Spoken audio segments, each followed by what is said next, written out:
Horizontal, either from ground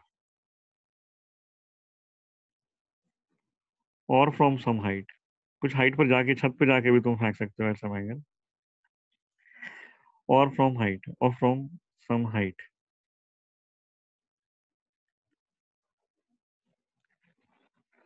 तो ये point है, यहाँ से एक ऑब्जेक्ट को थ्रो किया, ये ग्राउंड है, ग्राउंड रेफरेंस लेवल, हम अभी तो ग्राउंड पर ही काम कर रहे हैं, ग्राउंड पर है हम लोग। इसके साथ एक ऑब्जेक्ट को थ्रो किया इस तरह से, किसी एंगल थीटा पर, या थीटा विद हॉरिजॉन्टल, ये थीटा है। इनिशियल वेलोसिटी इसकी u है। तो उसका अल्टीमेटली जो, अगर तुम इस तरह से ग्राउंड से किसी पार्टिकल को इस तरह से थ्रो करोगे एंगल थीटा पर, तो उसका जो पाथ होगा वो ऐसा होगा, ऐसा ये पाथ होगा। मैं रेफरेंस के लिए ले लेता हूँ, ये एक्स एक्सिस है, ये वाई एक्सिस। एक्स मतलब आई कैप होता है डायरेक्शन, और वाई की डायरेक्शन जे कैप से लिखी जाती है। तो ये अगर इसको देखें हम लोग, तो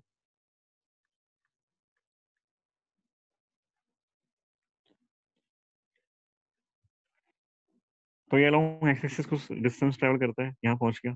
वाई के लॉन्ग भी करता है, हालांकि वाई के लॉन्ग भी करता है, ऊपर भी जाता है, फिर वापस नीचे आ जाता है। डिस्प्लेसमेंट फाइनली वाई के लॉन्ग जीरो हो जाता है, जहां से चला था, ग्राउंड से चला, वाई के लॉन्ग वापस ग्राउंड पर ही आ गया, वाई के लॉन्ग जीरो हो गया। पर वाई के लॉन्ग डिस्प्लेसमेंट डिस्टेंस तो होता ही है, एक बार तो वाई के लॉन्ग ये मूव करता ही है ना। तो मतलब मैं क्या कहना चाह रहा हूँ, जो बात मैं उस दिन बोल रहा था और मैं आज भी मैंने बोली, कि इस मोशन को तुम लोग ऐसे देखो कि मोशन जो है दो अलग अलग मोशन का कॉम्बिनेशन है। वो कौन से कॉम्बिनेशन तुम्हें दिखाई दे रहे हैं? वो एक तो तुम्हें दिखाई दे रहा है एक्स एक्सिस, एक दिखाई दे रहा है वाई एक्सिस। तो सारे पैरामीटर लिख लेते हैं अलोंग एक्स एक्सिस और along Y axis. Along X axis ये इसकी इनिशियल वेलोसिटी है यू, ये इसकी इनिशियल वेलोसिटी यू है, और यू की डायरेक्शन क्या है? यू एक्स वाई प्लेन के अंदर है, ना तो एक्स के अलोंग है ना वाई के अलोंग, कहीं बीच में, एक्स और वाई के बीचों बीच जा रही है। तो हमें तो इसको ब्रेक करना है ना, तो सारी चीजें जितने भी कंपोनेंट्स हमारे पास है, सारी चीजें एक्स और वाई में लिखो, एक्स के अलोंग और वाई के अलोंग। तो लिखता हूँ यू एक्स, यू मतलब इनिशियल वेलोसिटी जो सिंबल है, वही सिंबल यहाँ पर है यू, और U along X axis, U along X, U X, U along Y, U Y लिखूंगा। तो इसका एक कंपोनेंट इधर आता है, ये जो कंपोनेंट है वेलोसिटी का, मुझे एक्स और वाई के अलोंग सब कुछ ब्रेक करना है, तो मैं कर लेता हूँ यू कोस थीटा। और एक कंपोनेंट इधर आता है, तुम्हें पता है परपेंडिकुलर कंपोनेंट आएगा, that will be you sine theta. और ये वेलोसिटी यू, ये यू है, यू कोस थीटा इधर, यू साइन थीटा इधर। तो यू एक्स हो गया you cos theta, you I u sin theta. Ux and ui are the initial velocities along x-axis and along y-axis. Initial velocity. Acceleration, acceleration along x, acceleration along y. Acceleration along y मतलब ये vertical, अब तुम throw कर रहे हो horizontal के साथ ground पर कुछ, तो वर्टिकल में एक एक्सेलरेशन आता है, that is g downward, g downward. Positive negative देख लेना कि पॉजिटिव या नेगेटिव तुम्हारे रेफरेंस पे डिपेंड करता है। अगर तुम्हारा साइन कन्वेंशन कुछ ऐसा है कि अपवर्ड पॉजिटिव, तो ये नेगेटिव पुट कर देना। तुम्हारा साइन कन्वेंशन कुछ ऐसा है कि डाउनवर्ड पॉजिटिव, तो जी की वैल्यू प्लस हो जाएगी, कोई फर्क नहीं पड़ता मोशन कैसा। ए एक्स, एक्सेलरेशन अलोंग एक्स, कोई भी मोशन फोर्स नहीं होता अलोंग एक्स, अलोंग एक्स मतलब अलोंग हॉरिजॉन्टल, नेचर में कोई फोर्स नहीं है। किसी पार्टिकल को तुम थ्रो करते हो ना, तो हॉरिजॉन्टल डायरेक्शन में कोई फोर्स नहीं लगता, वर्टिकल में लगता है, वर्टिकल में लगता है, जो कि वेट होता है, वेट mg। और उस वेट की वजह से ही एक्सेलरेशन आता है, उस एक्सेलरेशन को बोला जाता है acceleration due to gravity. Acceleration along X is zero. बस और तो कोई इन्फॉर्मेशन नहीं है, और तो कोई इन्फॉर्मेशन नहीं है। एक, एक चीज और हम यहाँ लिख सकते हैं कि पार्टिकल लें point A, suppose initial point है, पॉइंट ए से पॉइंट बी पर थ्रो किया, पार्टिकल ए से बी पर गया, पार्टिकल ने अलोंग एक्स कुछ डिस्टेंस ट्रेवल किया है, और अलोंग एक्स कुछ डिस्टेंस ट्रेवल किया है, मान लेते हैं वो डिस्टेंस मैंने बताया था, this distance is R, range बोलते हैं इसको। अलोंग हॉरिजॉन्टल जो डिस्टेंस ट्रेवल करता है पार्टिकल, उसको बोलते हैं हॉरिजॉन्टल रेंज। तो ये रेंज है, इसको ए से बी पर गया है, यहाँ से घूमता हुआ गया, हालांकि हम कहते हैं अलोंग हॉरिजॉन्टल उसने ट्रेवल किया कितना, आर, अलोंग हॉरिजॉन्टल उसने ट्रेवल किया आर। अलोंग वर्टिकल देखें तो ऊपर गया था, यहाँ तक गया था मैक्सिमम हाइट तक, यहाँ तक ऊपर गया और फिर नीचे आ गया वापस, मतलब यहाँ तो इधर चला गया, यहाँ पहुंच गया, यहाँ से ऊपर गया था, ऊपर गया मतलब इधर भी जा रहा है, ऊपर भी जा रहा है, तो अल्टीमेटली वो यहाँ पहुंच गया था। फिर वो नीचे आना स्टार्ट हुआ, फिर वो नीचे आएगा और आगे बढ़ता रहेगा। तो अल्टीमेटली ये तो सेकंड हाफ ये है तुम्हारा। मैं कहता हूँ कि ये ऊपर गया और नीचे आया वापस। और एक मोशन ये है, अल्टीमेट रिजल्टेंट मोशन तो ये है, पर दिखाई क्या दे रहा है हमें, ये ऊपर जाता है और नीचे आता है। अलोंग वर्टिकल तो उसने यही किया है। अलोंग हॉरिजॉन्टल ये मूव करता रहा करता रहा करता रहा करता रहा। जितनी देर में वो नीचे आया ना, तो वो ऊपर गया और नीचे आया, उतने टाइम तक ये मूव किया है। और जब वो नीचे पहुंच गया तो ये ग्राउंड पर था, वही ग्राउंड यहाँ पहुंच गया। अब और आगे जाएगा नहीं, क्योंकि बॉडी जो ग्राउंड के ऊपर गिर चुकी है। बात समझ में आ रही है क्या? बस इसको ऐसे ऐसे देखना है, देखना ऐसे है कि ये रिजल्टेंट मोशन क्या है, ये दो मोशन का कॉम्बिनेशन है। इधर भी मोशन, इधर भी मोशन है। अब कोई चीज इधर भी जा रही है, इधर भी जा रही है, तो बीचों बीच जाएगी, इधर बीचों बीच जाएगी। फिर वो ऊपर जाके फिर वापस नीचे आती, तो फिर वो ऊपर जाके बीचों बीच जाके वापस इधर से आने लग जाती है। अल्टीमेटली इसका और इसका कॉम्बिनेशन है प्रोजेक्टाइल मोशन। हमें इसको ऐसे ही देखना है।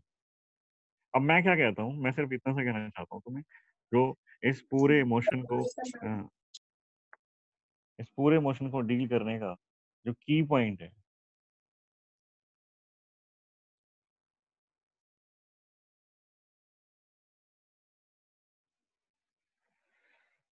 इस पूरे मोशन को डील करने का जो की पॉइंट है वो ये है कि पॉइंट ए से बी पर जाने में जो टाइम लगता है, पॉइंट ए से बी पर जाने में टाइम लगता है, या हम ये बोल सकते हैं पॉइंट ए से बी पर वो गया उतना ही टाइम में जितने टाइम में ऊपर गया था अलोंग वर्टिकल वापस।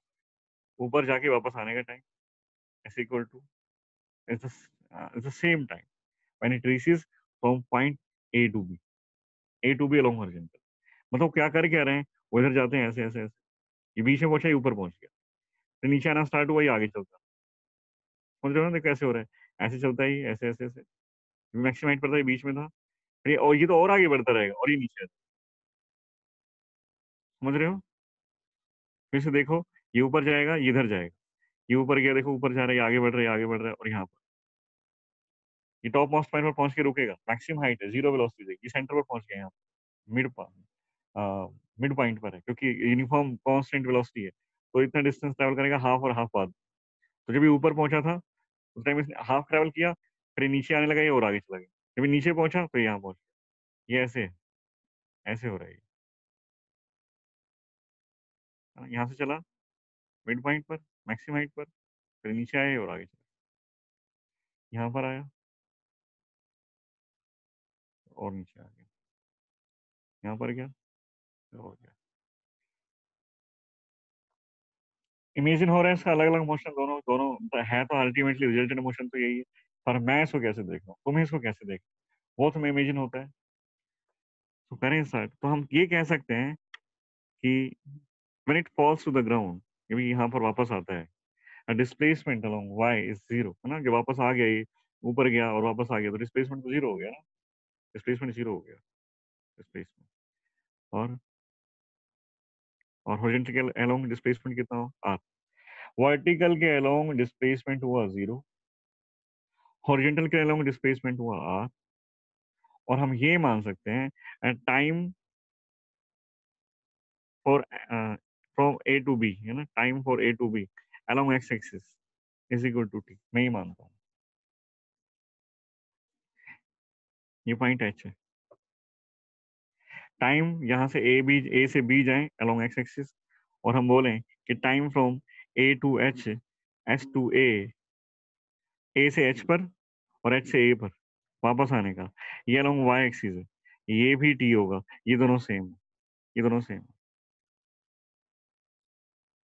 जितने टाइम में ये ऊपर जाके वापस आता उतने टाइम, क्योंकि पार्टिकल तो एक ही है ना, जब यहाँ पहुंचा मतलब उसने वर्टिकल में ऊपर होके नीचे आ गया, वर्टिकल में तो हॉरिजॉन्टल में इतना ट्रेवल किया। ये चीज है, ये जो है, ये इस पूरे मोशन का मतलब एक इतना कीमती टूल है जिससे तुम सब कुछ कैलकुलेट कर सकते हो, और शायद ये नहीं होता तो फिर इसको डील करना मुश्किल हो जाता। ठीक है, तो चलो अब तो करते हैं स्टार्ट। तो मैंने लास्ट टाइम में बताया था कि होता क्या है, एक तो horizontal range, basically fundamental parameters यही है, तो हॉरिजॉन्टल रेंज कैलकुलेट करनी है, हॉरिजॉन्टल रेंज कैलकुलेट करनी है, एक कैलकुलेट करना है इसकी हाइट कितनी है। इस हाइट को हमने बोला था, इसका नाम रखा था हम लोगों ने maximum height, H max, maximum height. और ये पार्टिकल कितनी देर तक हवा में रहा, कितनी देर तक हवा में रहा, यहाँ से थ्रो किया, ऊपर घूमता वापस ग्राउंड पर आया, कितनी देर तक ये एयर में रहता है, उस टाइम को बोलते हैं टाइम ऑफ फ्लाइट। वो होता है टाइम ऑफ फ्लाइट। ठीक है, तो पहले कैलकुलेट करते हैं horizontal range. Time of flight, time of flight calculate कर लेते हैं। Time of flight, time of flight, देखो जब भी तुम कुछ कैलकुलेट करोगे ना, तो एक ना एक कंडीशन ना दिखाई देगी, उस कंडीशन को यूज करके हम लोग कैलकुलेट करते हैं time of flight. What is the time of flight? अब डेफिनेशन मत बताना, टेक्निकली थोड़ा पॉइंट मेरे को मिले, टेक्निकली बताओ कि टाइम ऑफ फ्लाइट कौन सा time? Time of flight is that time in which the particle covers a distance R along X axis. ये टाइम ऑफ फ्लाइट वही टाइम है, इस पार्टिकल ने along X axis R distance travel कर लिया, ये वो टाइम है। ये भी बोल सकते हैं, ये भी बोल सकते हैं कि time of flight is that time in which a particle covers zero displacement along y-axis, ऊपर गया और वापस आ गया। Time of the flight in which its displacement is zero. It goes up and come back to the ground. Is that time, and that time is known as time of flight. तो दो condition हमें दिखाई दी है, तो कोई ना कोई एक कंडीशन यूज कर लेते हैं।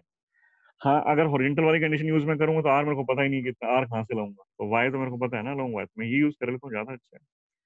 Time of flight is that time during which the particle covers or particle displacement of particle is zero, after which है ना time of flight। वैसे तो उसकी डेफिनेशन तो वो है कि एयर में रहता है उतना टाइम, मैं इसको ऐसे देखता हूँ कि time of flight is that time after which displacement of particle along y-axis becomes zero, along y-axis becomes zero। तो बस वही करते हैं, तो y के अलोंग इक्वेशन, अब y के अलोंग तुम कंडीशन लगा रहे हो ना, तो देखो ये सब कुछ x मोशन के लिए, ये सब कुछ y के अलोंग मोशन के लिए, ये इस तरह से, ये सारे पैरामीटर्स x के हैं, ये y के हैं। जब y को डील करेंगे तो x वाले कुछ नहीं कहते, मैंने कहा था कि x और y परपेंडिकुलर डायरेक्शन में दोनों 90 डिग्री पर वेक्टर्स का कोई इफेक्ट नहीं होता एक दूसरे के ऊपर, कुछ नहीं कर सकते वो। जब y को डील करेंगे तो y को ही देखेंगे बस, x को नहीं देखेंगे। x को डील करेंगे तो y को नहीं देखेंगे, दो अलग अलग मोशन, बिल्कुल अलग अलग ट्रीट करेंगे। और देखो कैसे चीजें कैलकुलेट होती है। Time of flight is that time after which the displacement of particle along y becomes zero. Equation लगाता हूँ मैं, तो डिस्प्लेसमेंट जीरो हो गया, डिस्प्लेसमेंट और टाइम हमें कैलकुलेट करना है, डिस्प्लेसमेंट जीरो हो गया, मतलब डिस्प्लेसमेंट हमें पता है और टाइम कैलकुलेट करना है, तो ऐसी इक्वेशन लगेगी s is equal to ut plus half at। अपना साइन कन्वेंशन ले लेते हैं, क्या अपवर्ड पॉजिटिव डाउनवर्ड पॉजिटिव क्या लोगे, तो अपवर्ड पॉजिटिव ले लो, डाउनवर्ड नेगेटिव। तो डिस्प्लेसमेंट डिस्प्लेसमेंट तो जीरो हुआ है, वापस ग्राउंड पर आ गया वो टाइम चाहिए मुझे जब वापस ग्राउंड पर कब आया। u u is initial velocity, initial velocity along y axis, ये u मत पुट कर देना ये वाला, मैं y की बात कर रहा हूँ तो ये u है along y axis, u along y axis is u along y axis u sin theta in upward direction, तो u sin theta। t तो मुझे कैलकुलेट करना है,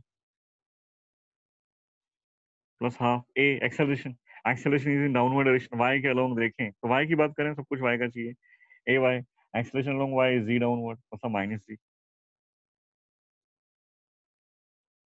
t स्क्वायर। ठीक है ना, तो ये तुम्हारा हो गया u sin theta, t minus half G T square is zero, t common लिया,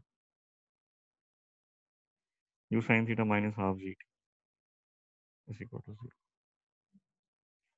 अब एक नंबर तो ये है, ये पहला नंबर है और ये दूसरा नंबर है, दो नंबर का प्रोडक्ट है ये, तो ये दोनों नंबर का प्रोडक्ट है, तो ये भी जीरो हो सकता है, ये भी जीरो हो सकता है, एक भी जीरो हो सकता है। तो जीरो डिस्प्लेसमेंट कब था, जीरो डिस्प्लेसमेंट दो बार था ना, एक बार तो जब उसको स्टार्टिंग में थ्रो किया, उस टाइम जब हम ऑब्जर्वेशन स्टार्ट करते हैं, थ्रोइंग टाइम जो हमारा है, the time is consider as zero, T zero, जब ये इसको थ्रो किया था बड़े, इसको जीरो टाइम पर थ्रो किया, एक तो टाइम जीरो पर ये जीरो होगा, तो टाइम की दो वैल्यू आ रही है देखो, एक तो हो गया T is equal to zero, और दूसरा यहाँ से आएगा, दूसरा यहाँ से, and and U sine theta minus half G T is equal to zero,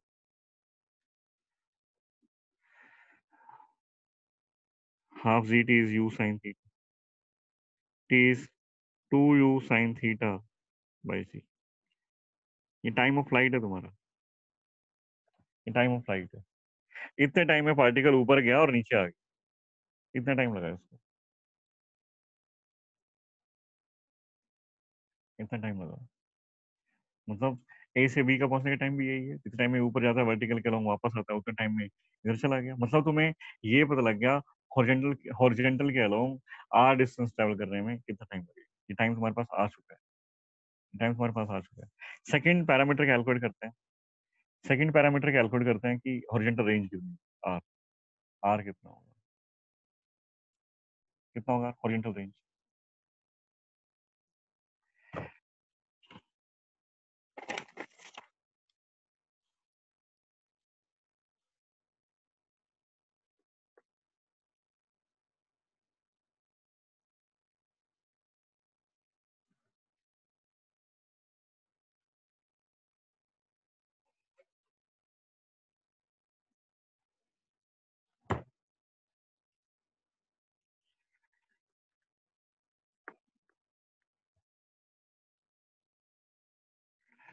time of flight, हमारा फॉर्मूला आ चुका है, time of flight, capital T इसको लिखते हैं कैपिटल टी, ऐसे तुम याद रखो, two U sine theta by सी।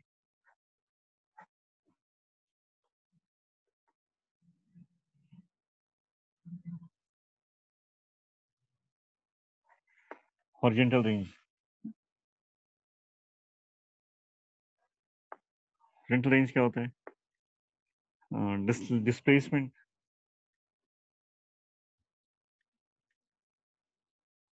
कौन सा displacement along horizontal, displacement along horizontal, displacement along horizontal is horizontal range, कितने टाइम में,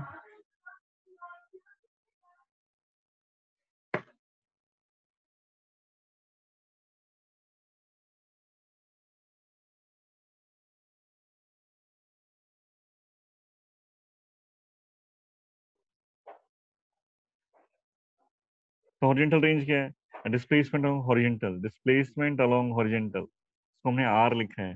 कंडीशन क्या है, in the same time in which it comes back to the ground along vertical, it comes back to the ground along vertical, same time इसको लगता है। मतलब इसने horizontal में ए बी डिस्टेंस ट्रेवल किया, आर डिस्टेंस ट्रेवल किया, उतने time में जितने टाइम में ये ऊपर जाके नीचे आता है, टाइम तो हमारा यही है, अभी नहीं, टाइम तो हमारा यही है।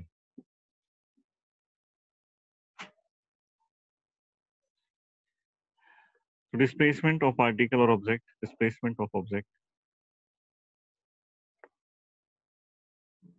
along horizontal in the same time,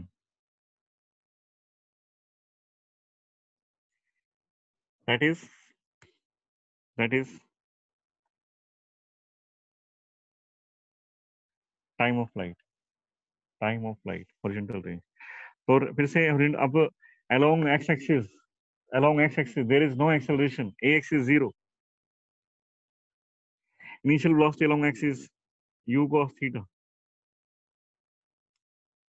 अब तुम्हें टाइम तो पता है, इस बार ना टाइम तो पता है तुम्हें, कैपिटल टी टाइम है, और डिस्प्लेसमेंट तुम्हें कैलकुलेट करना है, तो डिस्प्लेसमेंट तुम्हें कैलकुलेट करना है, टाइम तुम्हें पता है, एक्सेलरेशन भी पता है, यू भी पता है, तो एस टी इक्वेशन यूज कर सकते हैं हम लोग, S is equal to U T plus half.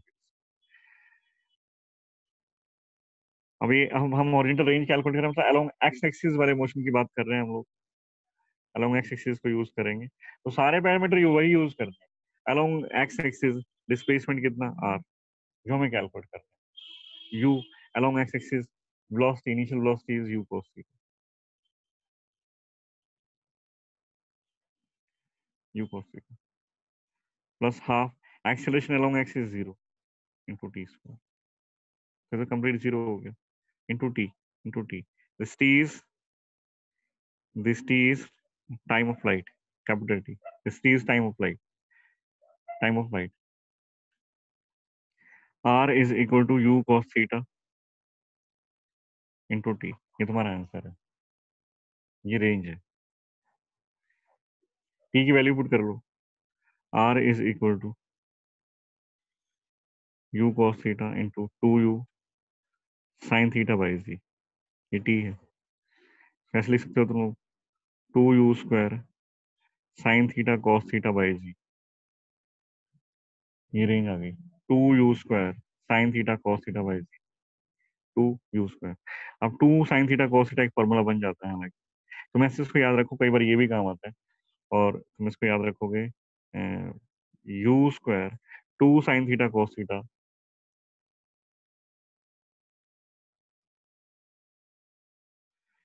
u square 2 sin theta cos theta sin 2 theta by G. ये टेस्ट 2 का ही सिलेबस चल रहा है, इंक्लूडिंग प्रोजेक्टाइल मोशन, सब आएगा नैन्सी, आएगा ये सब।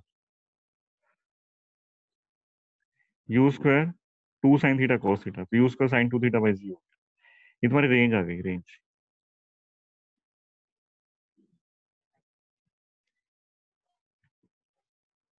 ये रेंज है। You for a fix you,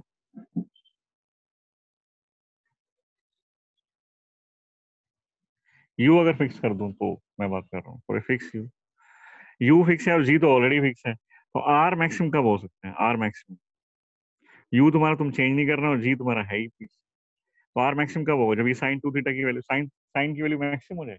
और मैक्सिमम वैल्यू क्या होगी साइन, साइन की मैक्सिमम वैल्यू 1. 1, साइन की मैक्सिमम वैल्यू इज 1, तो आर मैक्सिमम की वैल्यू ये है U square by G. Maximum range of a particle कितनी हो सकती है, U square by G. Horizontal में किसी पार्टिकल को यू वेलोसिटी से थ्रो करोगे तो इससे ज्यादा डिस्टेंस पर कभी नहीं जा सकता।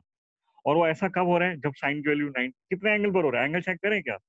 इसका मतलब ये हुआ साइन की मैक्सिमम वैल्यू 1 है, इसका मतलब ये होगा साइन 2 थीटा इज 1, और 2 थीटा कितना 90 डिग्री, थीटा कितना 45 डिग्री। इसका मतलब ये हुआ कि पार्टिकल को थ्रो करो 45 डिग्री पर, वो सबसे दूर जाएगा। अगर यू तुम्हारा सेम है तो अब यू का इंक्रीज कर दोगे तो एक बात अलग है। फॉर ए फिक्स यू मैंने बोला है, फॉर ए फिक्स यू अगर तुमने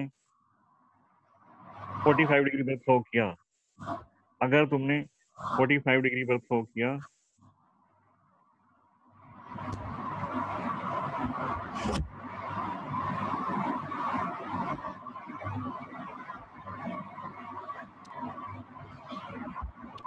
तुषार माइक्रोफोन ऑन कर, ऑफ करो अपना।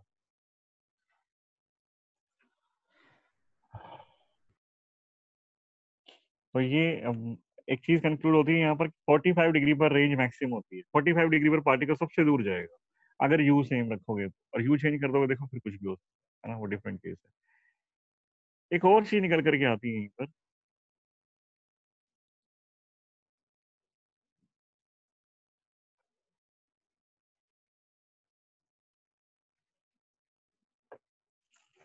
दो पार्टिकल की रेंज सेम हो सकती है, दो पार्टिकल की रेंज सेम हो सकती है, वो भी देख लेते हैं हम लोग साथ साथ।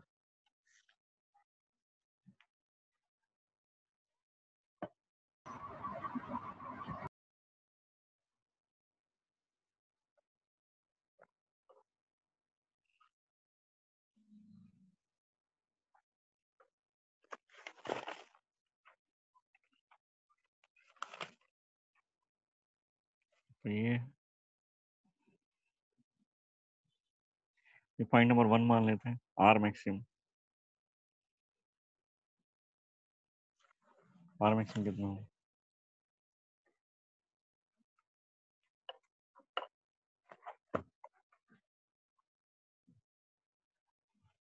Second point, for a given you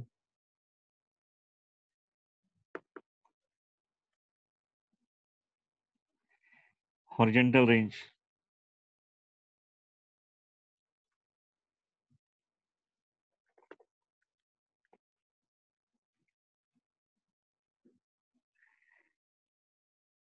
at alpha and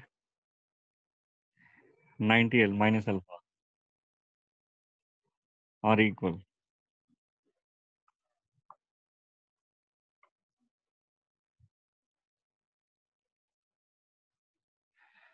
Are equal.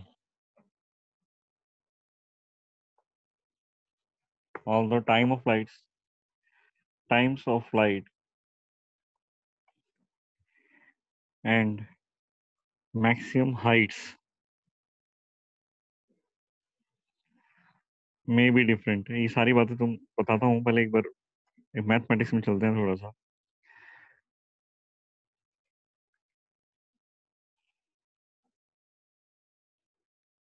Nine है ना, 29. देखिए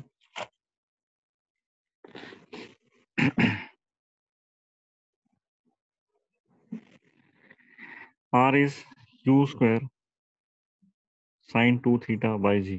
ये है. हमें पता है कि साइन अल्फा मान लेते हैं, अल्फा और साइन फाई लिखे हुए, अल्फा तो क्वेश्चन की स्टेटमेंट में sine phi is equal to sine 180 minus phi होता है. दोनों सेम होता है क्योंकि सेकंड क्वाड्रेंट है. 180 माइनस फाई मतलब सेकंड क्वाड्रेंट, और सेकंड क्वाड्रेंट में टी रेशियो चेंज नहीं होता. सॉरी, सेकंड क्वाड्रेंट में साइन पॉजिटिव होता है. दूसरा, 180 डिग्री पर तुम कर रहे हो तो टी रेशियो चेंज नहीं होगा, तो sine phi equals to sine 180 minus phi.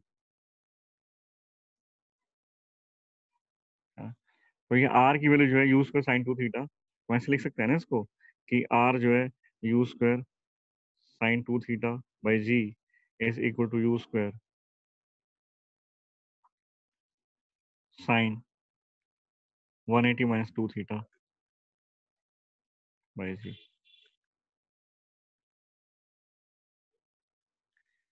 Sign 2 theta या साइन 180 माइनस, ये दोनों सेम, ये दोनों सेम है. इसको तुम ऐसे लिख सकते हो R is U square sine 2 theta. Sine 2 theta क्या होगा, 2 sine theta cos theta by जी. और यहाँ क्या लिखेंगे, यू, इसको ऐसे लिख देंगे क्या, यू स्क्वायर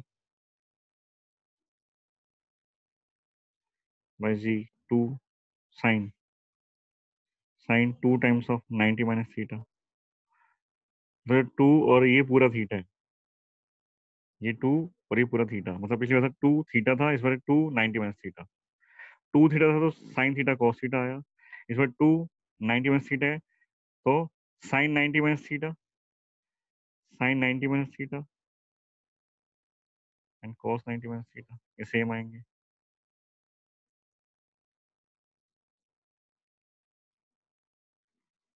ये सेम आएंगे भाई जी.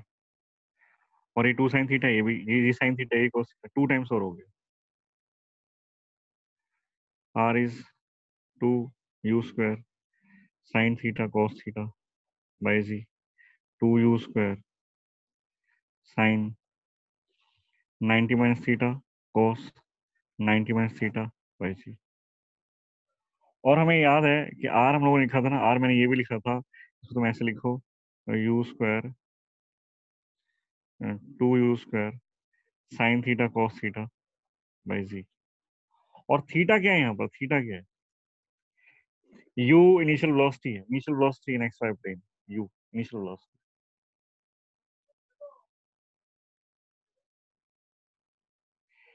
जी acceleration to gravity that is downward, g downward. Theta, theta angle of projection है. ये जो यहाँ पर साइन और कॉस के बराबर में जो लिखा हुआ एंगल ऑफ प्रोजेक्शन है, मतलब यहाँ से देखें तो angle of projection, angle of projection इस थीटा. यहाँ से देखें तो angle of projection, angle of projection is 90 minus theta. यहाँ थीटा है 90 minus theta, angle of projection यहाँ पर थीटा है 90 माइनस थीटा है. एंगल ऑफ पोजीशन थीटा हो या 90 माइनस थीटा हो, रेंज तो सेम है दोनों की, रेंज सेम है। मतलब एक थीटा पे फेंक दो, थीटा एंगल पर कोई पार्टिकल थ्रो कर दिया हमने, ये थीटा पर, ये थीटा, तो इसका बात हुआ ये, और दूसरा 90 माइनस थीटा पर, उसका बात हुआ ये। रेंज दोनों की सेम है, रेंज सेम है, हाइट अलग अलग है, देखो हाइट अलग अलग है एक, और ये यू यू दोनों का सेम है, ये भी यू से और ये भी यू से। ये थीटा एंगल पर प्रोजेक्ट किया हॉरिजॉन्टल के साथ, और ये दूसरा दूसरा जो है 90 माइनस थीटा पर प्रोजेक्ट, 90 माइनस थीटा पर। मतलब दो प्रोजेक्टाइल की हॉरिजॉन्टल रेंज सेम होगी अगर उनका एंगल ऑफ प्रोजेक्शन का सम 90 डिग्री हो। सम कितना आ रहा है इनका, सम कितना आ रहा है? इसका थीटा, इसका 90 माइनस थीटा, सम कितना आएगा 90। मतलब ये हुआ कि दो पार्टिकल की रेंज सेम होगी अगर उनके एंगल ऑफ पोजीशन का सम 90 डिग्री है। तो मतलब मैं ये कहना चाह रहा हूँ कि ये एक प्रोजेक्टाइल हो गया, ये दूसरा प्रोजेक्टाइल हो गया। एक का एंगल ऑफ पोजीशन अल्फा है, दूसरे का एंगल ऑफ पोजीशन बीटा है, ये बीटा। दोनों की रेंज सेम है ना, दोनों की रेंज सेम है। इसका मतलब क्या हुआ, alpha plus beta is 90 degree. ये सेम तभी होते हैं। हाँ, कंडीशन ये तो रखना तुम लोग, दोनों का यू सेम है, दोनों को सेम वेलोसिटी फ्लो किया गया, दोनों एक ही पॉइंट पर जाके गिरे, दोनों एक ही पॉइंट पर जाके गिरते हैं। इसका मतलब ये हुआ कि उनके एंगल ऑफ प्रोजेक्शन का सम 90 डिग्री है, 90 डिग्री है। इसका मतलब ये हुआ कि तुम 10 डिग्री पे फेंक दो, एक एक तो चला गया ये 30 पर, ये 30 पर चला गया, और दूसरा 60 पर। ये 30 और दूसरा कितने में, रेंज सेम है, तो दूसरे का एंगल ऑफ प्रोजेक्शन कितना होगा ताकि सम 90 हो जाए, 60। R30 R60, एक का एंगल ऑफ प्रोजेक्शन 60 डिग्री, एक का 30 डिग्री। एक का 20 मान लेते हैं, ये 20 हुआ तो ये 70 है। एक का 20 डिग्री तो फिर इसका ये 70। R20 is equal to R70। मतलब एंगल का सम 90 डिग्री होना चाहिए जरूर, अगर रेंज सेम है तो, सेम लॉसेस फ्लो किए गए थे तो।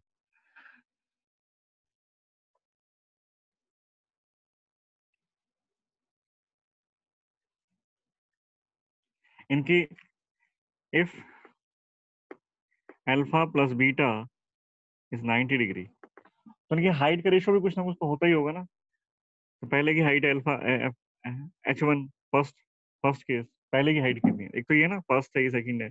अगर रेंज सेम है तो हाइट का रेशियो कितना होगा, ये देख लें क्या? तो कितना होगा वो, यू स्क्वायर। हाइट तो हमने कैलकुलेट नहीं की ना अभी तक, हाइट तो कैलकुलेट नहीं की, चलो बाद में कर देंगे इसको। हाइट, पहले मैक्सिमम हाइट कैलकुलेट करो। मैक्सिमम हाइट ही कहाँ तक जाएगा, मैक्सिमम हाइट, मैक्सिमम हाइट के लिए तुम मुझे बताओगे कि क्या कंडीशन लगाओगे तुम, क्या है time of maximum height? Maximum height is the displacement along vertical at that position, at that position मतलब at maximum height the velocity of particle becomes zero. Maximum height तभी होती है ना जब उसकी velocity along vertical, not along horizontal. Horizontal तो हमेशा you cos से चलता रहेगा, बस मैं इसको देख रहा हूँ। जब ये वर्टिकल के अलोंग इसकी वेलोसिटी जीरो हो जाएगी ना, तो ये अपनी मैक्सिमम हाइट पर होगा। जब वर्टिकल के अलोंग इसकी वेलोसिटी जीरो हो जाएगी तो ये अपनी मैक्सिमम हाइट के ऊपर होगा।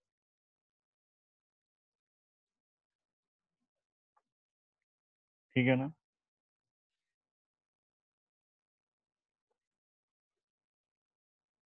मैक्सिमम हाइट के ऊपर होगा।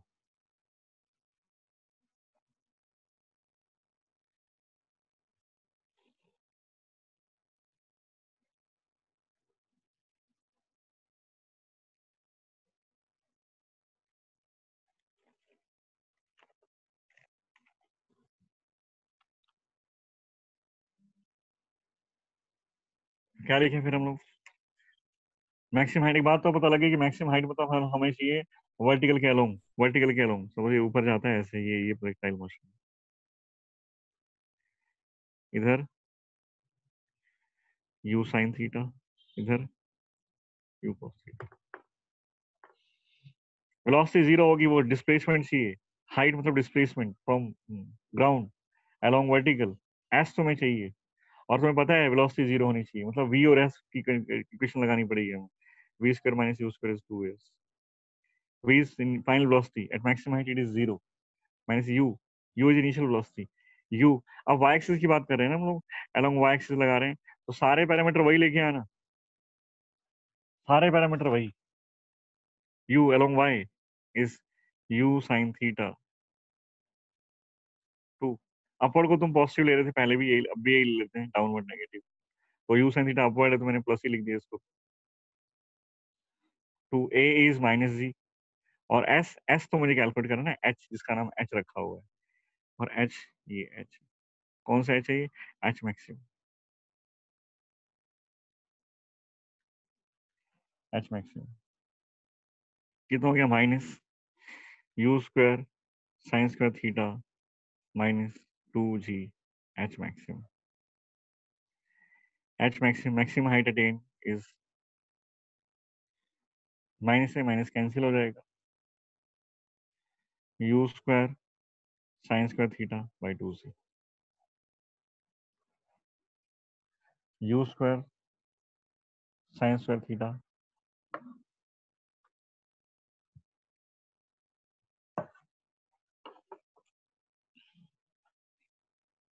बाई 2c, आगे देखो, ये तुम्हारा प्रोजेक्टाइल मोशन है,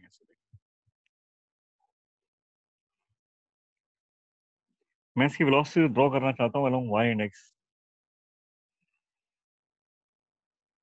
ये सारी बातें तुम्हें पता है, ये हाइट है, ये r है, वो सब नहीं बना रहा हूँ, डायग्राम कंजेस्टेड हो जाता है, और u भी नहीं ले रहा हूँ मैं, बस मुझे पता है कि जब ये चला था स्टार्टिंग में तो इसकी एक वेलोसिटी इधर थी u cos थीटा और एक इधर थी u sin थीटा,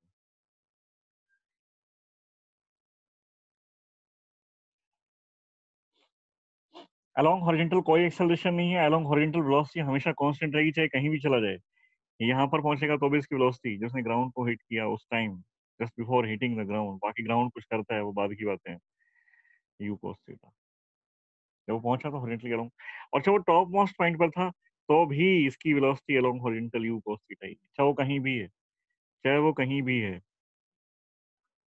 इसकी वेलोसिटी अलोंग हॉरिजॉन्टल हमेशा u cos थीटा रहती है। वर्टिकल की मैं बात करूं तो वर्टिकल मतलब along y axis, along y axis there is an acceleration and that is acceleration due to gravity, मतलब along vertical इसका मोशन accelerated मोशन या रिटायर्ड मोशन कह सकते हैं।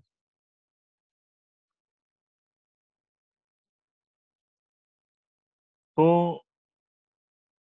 along vertical velocity चेंज होगी, हर पॉइंट पर अलग अलग होगी, मतलब जैसे से ऊपर जाएगा ना, तो तुम्हें पता है एक पार्टिकल तुमने ऊपर थ्रो किया है तो उसकी वेलोसिटी जैसे से ऊपर जाएगा उसकी वेलोसिटी डिक्रीज करती जाएगी, फाइनली वो रुकेगा, फाइनली उसकी वेलोसिटी जीरो हो जाएगी, कहाँ पर, मैक्सिमम हाइट ये है, इस पॉइंट पर वर्टिकल के अलोंग वेलोसिटी जीरो, मैं लिखता हूँ मैं you I is zero, top most point पर इसका एक ही वेलोसिटी है, यू cos थीटा, यू आई है ही नहीं, तो यहाँ पर है,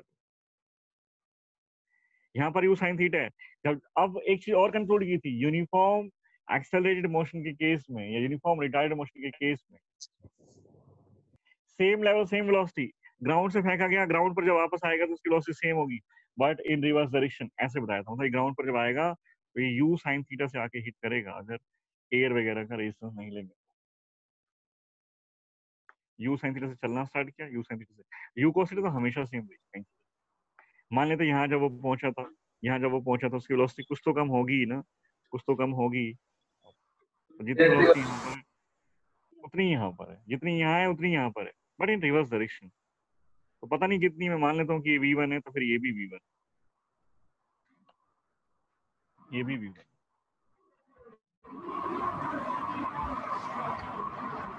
ठीक है ना,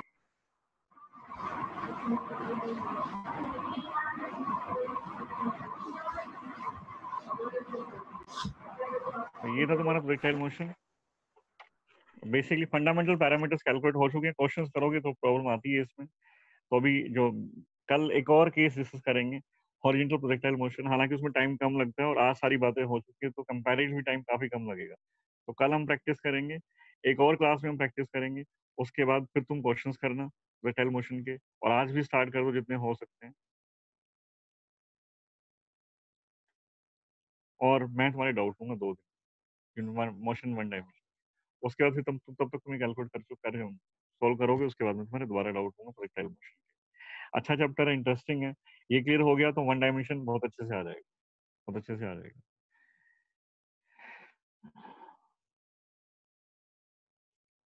तो ये यहीं पर आज स्टॉप करते हैं अपना डिस्कशन। आगे काफी सारी बातें और भी हैं, कल बताऊंगा मैं इसके बारे में। ये जो हमने कैलकुलेट किया इसमें, अगर रेंज सेम है और ए गिवन वेलोसिटीज, दो पार्टिकल की वेलोसिटी सेम है, उनकी रेंज भी सेम है, तो उनके एंगल ऑफ रोटेशन का सम 90 डिग्री होना चाहिए, उनकी हाइट का रेशियो कितना होना चाहिए, और ये सब क्वेश्चन में तुम्हें मिलेंगे, इस क्वेश्चन मिलेंगे तुम्हें, हाइट का रेशियो कितना होना चाहिए, उनके टाइम ऑफ फ्लाइट्स का रेशियो कितना हो, टाइम ऑफ फ्लाइट्स का रेशियो। सारी बातें हम कल पर पेंडिंग छोड़ते हैं। और एक और चीज हम करेंगे, हॉरिजॉन्टल प्रोजेक्टाइल। हॉरिजॉन्टल प्रोजेक्टाइल पर जाने से पहले मैं तुम्हें इक्वेशन ऑफ ट्रेजेक्टरी पढ़ाऊंगा। इक्वेशन ऑफ ट्रेजेक्टरी काफी यूजफुल है। बहुत बार ऐसा होता है कि बहुत बड़ा कोई क्वेश्चन है और एक लाइन में सॉल्व हो जाता है, काफी अच्छी चीज है ना। कल सारी बातें करेंगे, आज क्लास ओवर है, लीव कर दो मीटिंग, मैं भी छोड़। किसी को कुछ बोलना है, पूछना है, किसी को कुछ पूछना है या बोलना है?